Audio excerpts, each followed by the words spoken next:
Para el caso del clasificador bayesiano, el día de ayer también establecimos cuál es ese algoritmo, ¿sí? Cuáles son esos cálculos que se deben hacer para poder llevar a cabo un proceso de clasificación bajo este framework, ¿sí? Bajo este marco de trabajo denominado clasificador bayesiano. Entonces trajimos sobre la mesa este dataset que básicamente consiste o tiene 1, 2, 3, 4 variables aleatorias. Hay una de ellas, ¿sí? Está de aquí el sexo, que va a ser nuestra variable aleatoria target u objetivo. Y estas de acá van a ser las variables que yo voy a utilizar como características para tratar de predecir esta variable target, ¿sí? Entonces, con este dataset aprendimos que en el marco de clasificación bayesiana, lo primero que vamos a hacer para entrenar este modelo básicamente es calcular los valores promedios y varianzas, ¿sí? Por cada uno de los atributos que voy a utilizar para predecir. No tengo que hacerlo sobre el atributo que quiero predecir, no, sobre ese no se hace. Sobre ese sencillamente se identifican las clases que se tienen. Entonces, acá vimos que tenemos 1, 2, 3, 4 registros que corresponden a hombre y 4 registros que corresponden a mujer. Por cada uno de esas clases, entonces calculamos el valor promedio, la varianza, en la variable altura, ¿sí? Valor promedio y varianza en la variable peso. Valor promedio y varianza en la variable talla del pie. Hacemos eso tanto para los registros que corresponden a la clase hombre como a los registros que corresponden a la clase mujer. Con estos dos parámetros, en el modelo bayesiano ingenuo, lo que vamos a hacer es, para un nuevo valor, por ejemplo, en el atributo altura, vamos a calcular la distribución de probabilidad gaussiana mediante esta fórmula. Donde esta fórmula, recordemos, opera muy sencillamente. Mu y sigma van a corresponder a los parámetros promedio y desviación estándar, o mejor, sigma al cuadrado, que es la varianza. Y aquí en X vamos a colocar el valor del atributo al que le quiero medir su valor gaussiano, ¿sí? Recuerden que en mu y en sigma cuadrado se ponen los correspondientes al atributo que quiero calcular. Es decir, que para la clase hombre voy a tener 3 de estas funciones, una por cada atributo. Y para la clase mujer voy a tener 3 de estas funciones, una por cada atributo. Es decir, tengo un total de 6 funciones para evaluar. ¿Listo? Cuando tenemos esto y comprendemos que nuestras funciones matemáticas asociadas a este modelo se construyen de esa forma, ya podemos decir que hemos entrenado el modelo. Miren, sencillo. Un modelo que se entrena solo calculando los valores promedios y varianzas de los atributos para ejecutar. ¿Sí? Y por esa razón es ingenuo, porque estamos asumiendo que con una función gaussiana vamos a tener una función que nos va a permitir a nosotros hacer predicción más adelante. Lo estricto en la estadística es que uno evalúe la gaussianidad que tiene una variable a partir del conjunto de datos que lo generan, ¿sí? Eso no se hace en el modelo de clasificación bayesiano-ingenuo. Se asume a priori de que esa variable tiene un comportamiento gaussiano. No, si en algún momento llegáramos a determinar que la variable tiene un comportamiento gaussiano, no nos va a importar, ¿sí?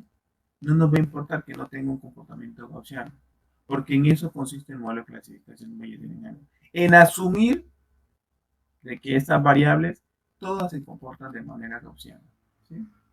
Es una imposición, es algo que el framework lo exige, ¿sí?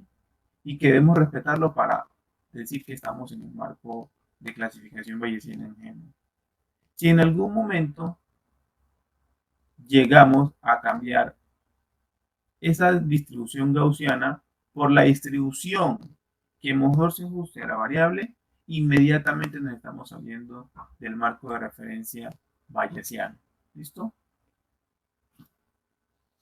Y encontramos que por cada clase tenemos una probabilidad de obtener un registro para la clase hombre del 50% y lo mismo para la mujer. ¿Dónde sacamos eso? Simplemente contando la cantidad de registros hombres que tenemos sobre el total de registros. ¿Sí? Con esos valores de probabilidad por clase y con estas distribuciones gaussianas, entonces aprendimos a determinar, dado un registro nuevo, cuál es la probabilidad a posteriori de que ese registro corresponda a hombre o que ese registro corresponda a mujer. Entonces, para eso utilizamos esta fórmula, simplemente las mostramos, pero en ningún momento las justificamos. ¿Sí? Simplemente les dije, vean, el modelo gaussiano funciona así. Ya después de que has calculado esos parámetros, ahora vas a hacer este siguiente cálculo y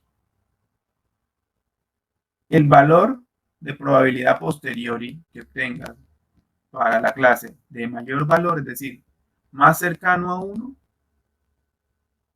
va a determinar a qué clase corresponde este registro. Entonces miren que aquí tenemos en esta ecuación, tenemos la probabilidad de que el registro corresponda a hombre por unos productos de probabilidades condicionadas. Esto básicamente es, vaya con ese valor de altura en la función gaussiana que corresponde al hombre, calcule la distribución gaussiana, ¿sí? El valor de distribución gaussiana. Vaya con este valor de peso en la clase hombre, ingrese los parámetros en la distribución gaussiana y calcule el valor de la función gaussiana. Vaya y calcule con esa talla del pie para la clase hombre, vaya y calcule el valor de distribución gaussiana, teniendo en cuenta los parámetros que se obtuvieron de promedio y varianza para la variable talla del pie o número de pie. ¿Sí? Nótese que acá nosotros tenemos un parámetro llamado evidencia, ¿sí? En la ecuación. Y ese parámetro, vamos a ver que lo podemos obviar, dado que no depende de la clase, ¿sí? No depende de la clase que estemos analizando. Entonces, al momento de comparar, simplemente lo podemos hacer con los numeradores que obtenemos en estos cocientes. La evidencia no hay que calcularla, pues de hecho se puede calcular a partir de ciertas probabilidades condicionadas y compuestas de las variables y las categorías que tenemos, pero dado que en ambos lados de la ecuación tienen el mismo valor, entonces suele eliminarse, porque al final nos interesa es poder comparar estos dos valores. Entonces este valor constante no va a afectar dicha comparación. En ese orden de ideas, entonces calculamos, bueno, tenemos que calcular la probabilidad posteriori para hombre. Entonces este P de hombre lo tenemos, vamos a calcular estos valores y luego vamos a multiplicar todo para obtener la probabilidad posteriori de que ese registro sea hombre. Y lo mismo para mujer. Entonces, la probabilidad de que el registro sea hombre es del 50%. Luego calculamos la función gaussiana para este valor de altura en las ecuaciones que corresponden a hombre. Entonces lo que teníamos que hacer es simplemente la función gaussiana, meter este valor 6 que corresponde a la altura, restarle el valor promedio de altura para la clase hombre, ¿sí? Esa diferencia, elevarla al cuadrado, multiplicarlo por menos y luego dividirla entre 2 por la varianza, pero ¿cuál varianza? La de la altura, pero ¿cuál altura? La de la clase hombre. ¿Sí? Entonces cuando reemplazábamos todos esos elementos aquí en esta ecuación, teníamos un valor de 1,57. Hacíamos el mismo cálculo, solo que cambiábamos los promedios y varianzas de la altura para hombre, la cambiamos ahora por los promedios y varianza para la variable peso en la clase hombre y obteníamos estos valores tanto para peso como para talla del pie. Una vez teníamos estos factores, 0.5, 1.57, 5.98 por 10 a la menos 6 y 1.31 por 10 a la menos 3, lo único que hacíamos para calcular la probabilidad posteriori era hacer el producto. Entonces cogíamos 0.5 por esto, por esto y por esto. Y obteníamos este resultado. ¿Sí? Hacíamos el mismo procedimiento, solo que teniendo en cuenta los parámetros de promedio y varianza para la altura, peso y talla del pie para el caso de la mujer, ¿sí? Y después de hacer el producto obteníamos este resultado. Entonces, ¿cuál de estas dos probabilidades posteriores es más grande? Y entonces el día de ayer Jonathan nos dijo, profe, es el de la mujer. Entonces, con ese criterio de máxima probabilidad posteriori, ya podíamos determinar de que en efecto el registro era más probable que correspondiera al de una mujer.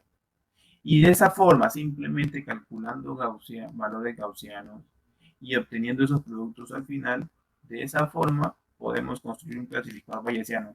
No solo para dos clases, sino para 3, 4 o más clases. ¿Sí?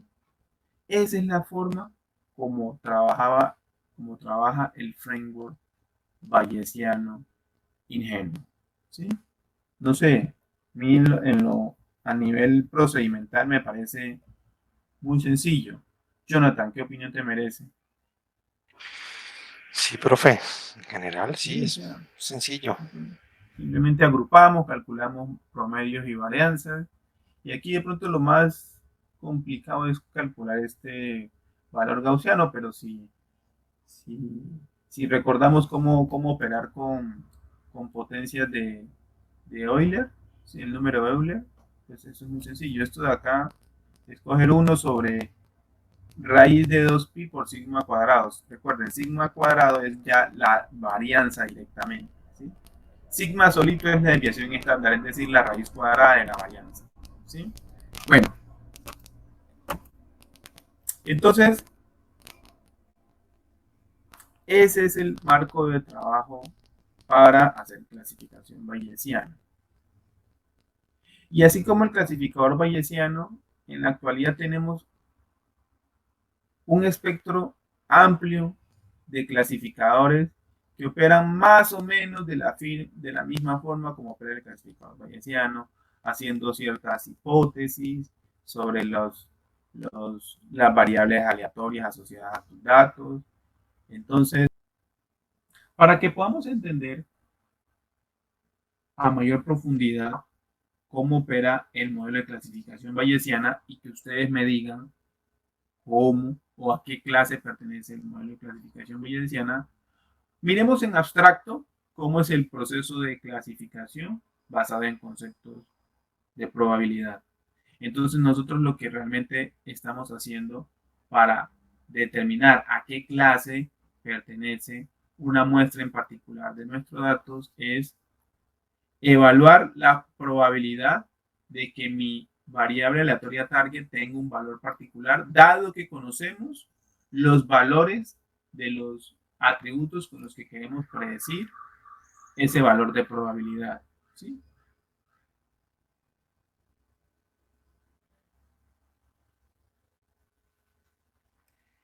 Como en abstracto, eso es lo que nosotros queremos siempre ser capaces de construir, pues sucede que el teorema de Bayes es un teorema que no solo se aplica entre dos variables aleatorias, sino que se puede aplicar entre una variable aleatoria target y varias variables aleatorias eh, predictoras. ¿Sí?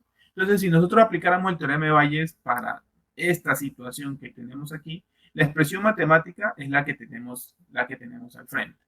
Entonces, estas dos funciones que están aquí, créanme lo que son funciones muy difíciles de determinar en la práctica. ¿Sí? Son muy difíciles de determinar en la práctica porque te exigen no solo manejar probabilidades condicionadas, sino probabilidades compuestas. ¿Sí? Y pues esto en la práctica se vuelve una cantidad de tablas de probabilidad muy difíciles de manejar. Pero en la forma exacta como se podría aplicar el teorema de Bayes directo a un problema de clasificación como el que tenemos nosotros aquí presente. ¿Sí? Esto en resumidas cuentas, el teorema de Bayes lo que me está diciendo es, vea, si usted quiere calcular la probabilidad posterior, usted la puede calcular con la probabilidad que tiene antes de observar el evento, ¿sí? Multiplicada por la probabilidad de ese evento en general, dividido entre la evidencia. ¿Sí? Esta es la forma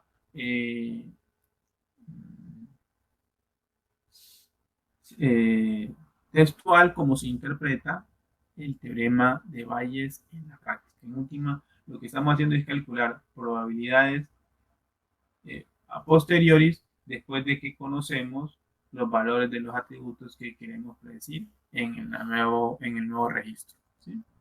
Bien. En la práctica, como les mencionaba hace un momento, este valor de evidencia es igual para todas las clases. Luego entonces no interesa mucho calcular de manera estricta este denominador en este cociente.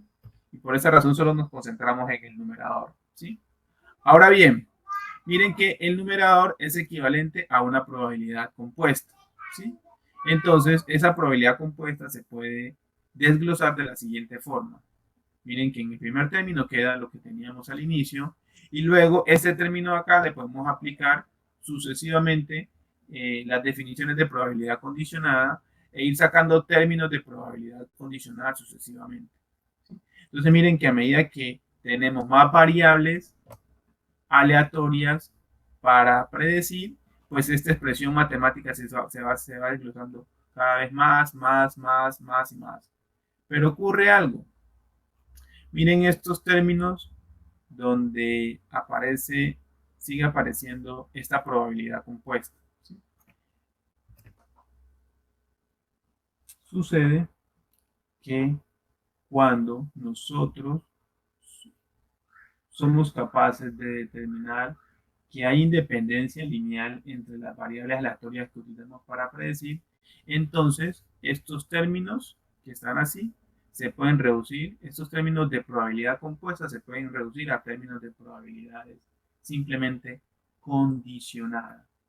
¿Sí? Todos esos términos que tienen esas comas ahí en el medio que indican probabilidad compuesta se pueden reducir a esto si demostramos que las variables aleatorias que tenemos en nuestro problema todas son todas son independientes. ¿Sí? Todas son independientes en forma condicional. Pero en la práctica a veces resulta muy difícil que las variables que estamos manejando en nuestro dataset sean entre todas independientes condicionalmente hablando. Entonces, el clasificador bayesiano ingenuo, para su concepción, lo que hace es asumir a priori que esta condición se cumple. No la valida, la asume, no la valida, la asume sencillamente.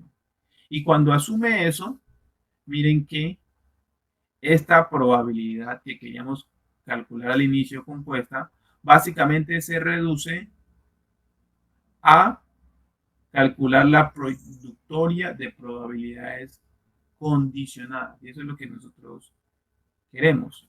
¿Sí? Porque miren lo que pasa. Miren que cuando hacemos esa asunción o esa hipótesis, entonces miren que el cálculo o la construcción de nuestra función P y de X toma esta expresión. ¿Sí? Y miren que esta expresión que está aquí, pues se parece mucho al teorema de Bayes. ¿Sí? Se parece al teorema de Bayes. Es decir, que al final, la función de probabilidad yo la estoy calculando como si estuviera aplicando el teorema de Bayes. Y si en últimas esta probabilidad y de x la estoy calculando como si estuviera calculando dicha probabilidad utilizando el teorema de Bayes, entonces podemos concluir que este clasificador bayesiano ingenuo es de tipo discriminativo o generativo.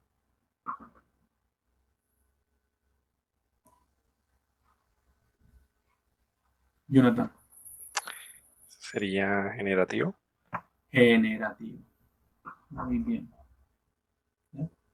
El clasificador bayesiano ingenuo, después de haber demostrado cómo es que se llega a él, y resulta que en el cálculo final se utiliza el teorema de Bayes, nos está diciendo entonces que estamos frente a un modelo generativo. ¿Qué le falta a esto? Pues asumir qué tipos de funciones de probabilidad vamos a utilizar para estas variables. Y eso es lo que hace el clasificador, ese es el otro proceso que hace el clasificador ingenuo. Asumir que esas son funciones de probabilidad gaussiana. Esas son las dos asunciones ingenuas que hace el modelo de clasificación bayesiana, que es un modelo generativo. Uno, asumir que las variables aleatorias que utilizamos para predecir no, son independientemente en términos condicionales, ¿sí? Y lo otro, que las funciones de probabilidades condicionadas son del tipo gaussiano. Ya, ¿sí? Como el cálculo al final se hace con una expresión similar a la del teorema de Bayes, por esa razón decimos que este clasificador es del tipo generativo. ¿Listo? Bien. Miren que hasta ahora en la discusión pues hemos hablado de las características de independiente y de las funciones y de las distribuciones de probabilidad que utilizamos para modelar dichas funciones. Pero miren que en general, tanto los modelos discriminativos como los modelos generativos, al final lo que hacen es evaluar esta función para todos los valores de la variable c y determinar qué valor de la variable c te genera el mayor valor de probabilidad posteriori. Y ese es el que determinas como el valor más probable que debe tener dicha variable target frente a los valores que tienes en los atributos de tu registro. ¿Sí? Esta es la forma matemática de representar la salida de un clasificador bayesiano ingenuo. ¿Listo? Esta es la forma. ¿Ok? Bien.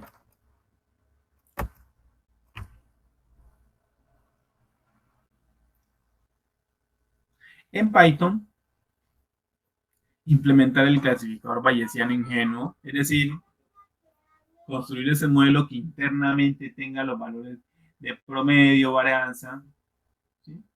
Que los tenga internamente y que haga esa evaluación de las funciones gaussianas internamente, ¿sí? Lo podemos encontrar a través de la función del módulo, perdón, Gaussian NB.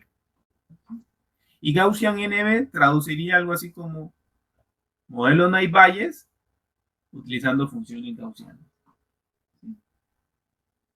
Hay otros modelos de Bayes que no utilizan funciones gaussianas, sino que utilizan funciones multinomiales o funciones de Bernoulli, ¿sí? Pero siguen manejando el mismo concepto de ingenuidad bayesiana.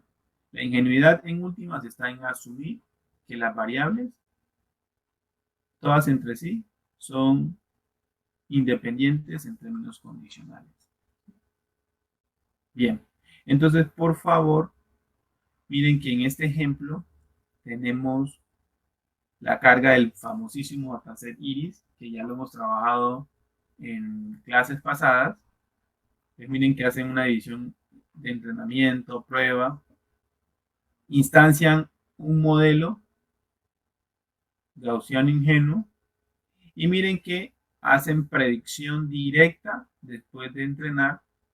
Miren que aquí hasta aquí él entrena e inmediatamente hacen una predicción sobre la parte del dataset que es para prueba. Y acá determinan cuántos registros quedaron mal clasificados de del total de registros que hay para clasificar en la dataset de prueba. Estos modelos, porque si se dan cuenta, casi que todos los modelos tienen fit y predict, ¿cierto? Todos estos modelos, cuando los utilizamos de Scikit-Learn, tienen fit para entrenar, predict para predecir, o sea, no cambian. Lo que cambia es el nombre del modelo, pero la forma de operar a nivel de programación es la misma. Y siempre se le pasa una parte para entrenar y la otra parte para probar, ¿sí? O ya si uno lo quiere llevar a un entorno de producción, entonces ya uno recibe de registros a la vez y retorna JSON con el resultado de cada registro en forma individual. Es decir, pues a nivel técnico no hay nada que innovar, ya está todo escrito. Lo que hay que hacer es comprender y reutilizar, ¿sí? Pero, como les decía, a medida que ustedes trabajen con esos modelos, van a empezar a sentir la curiosidad de saber cuáles son las bases matemáticas detrás de esos modelos. Y para mí, como docente en esta área, que ustedes al menos sean capaces de reconocer que un modelo es discriminativo, es generativo, y que entiendan que es gracias al teorema de Bayes que en la actualidad podemos tener esa discriminación de cualquier modelo, para mí es supremamente ganador, ¿sí? A mí ya usted es una persona diferente, que no solo le interesó ver la parte de programación, sino también que le interesó ver la parte científica de esto. Y eso es importante, ¿sí? Esto es importante porque cuando ustedes quieren hacer mejores sintonizaciones de los parámetros y de los hiperparámetros de un modelo, ustedes al conocer en mayor profundidad cómo funciona un modelo, van a ser capaces de poder hacer unos mejores ajustes a sus parámetros. Da mucha tristeza ver artículos y trabajos de ingenieros donde crean un modelo y simplemente lo entrenan con los parámetros que dice Python en la biblioteca Scikit-Learn, los parámetros por defecto, y ya simplemente lo entrenan y dicen, es que utilicen una red neuronal con 8000 capas, 4000 neuronas, una cantidad de cosas que dicen, pues descrestando, pero no se dieron a la tarea de, ¿será que si le movemos ese hiperparámetro no tendremos un mejor desempeño?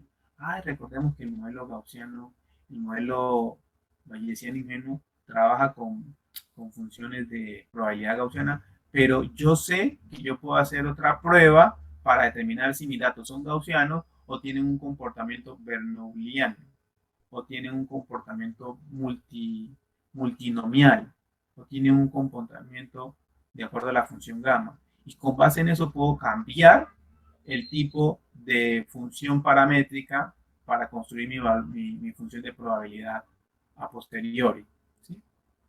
Esos criterios ustedes los empiezan a tener es cuando no solo le prestan atención a la parte técnica, sino también se interesan por la parte de la estructura del modelo, ¿sí? Bien. Bueno, jóvenes. Entonces recordemos, miren que para esta data de Load Iris, miren que pues estos frameworks de Python necesitan últimas que le pases en X un NumPy, ¿cierto? ¿De qué tamaño es esta data? Pues es de 150. Entonces, recuerden que aquí tenemos 150 registros, 4 variables aleatorias para predecir o atributos. Y acá tenemos 150 registros, una variable aleatoria, que es la variable target, ¿sí? Cuando ustedes van a la documentación de esta clase, ¿sí? En Python, entonces se dan cuenta que con estas propiedades pueden ustedes determinar, por ejemplo, las clases que el modelo identificó en la data, ¿sí? Las probabilidades a priori de cada una de las clases, miren, 50%, 50%. Hay un parámetro epsilon que se lo adicionan a los cálculos de varianza para regularizar el modelo. Entonces, recuerden que estos modelos pues tienen parámetros y esos parámetros, esos hiperparámetros se pueden cuadrar para lograr un mejor desempeño del sistema. En este caso, el sistema determinó que con este valor de epsilon para ajustar los cálculos de la varianza podía obtener esto.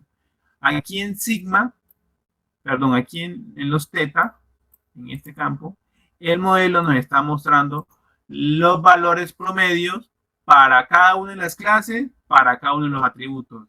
Miren esta tablita y miren, comparémosla con la que calculamos nosotros. Estaba por acá.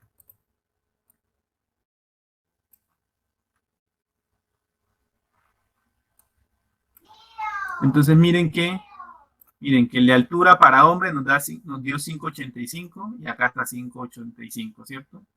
Para la mujer el promedio nos dio 5,41 y acá está 5,41. Para el peso nos había dado 176 para el hombre y 132 para la mujer y aquí están. Y finalmente, para la talla del pie, habíamos tenido 11,25 y 7,5 y esos son los que están acá. Entonces noten que pues estos mismos cálculos que nosotros hicimos para el modelo gaussiano se están haciendo acá en la implementación que obtuvimos gracias a Scikit-Learn. Hay diferencias en los cálculos que hicimos nosotros de las variancias con respecto a los que ellos reportan, porque estos modelos se regularizan también. Tienen hiperparámetros y uno de esos hiperparámetros es un valor de épsilon que lo añaden a los cálculos de varianza para lograr de que el modelo tenga un mejor desempeño a un modelo al que no se le hiciera ese ajuste. ¿Listo? Pero podemos ver que en esencia son los mismos precálculos que se hacen para decir que el modelo ya se ha entrenado. ¿Listo? Jóvenes, los que nos escuchan de forma diferida,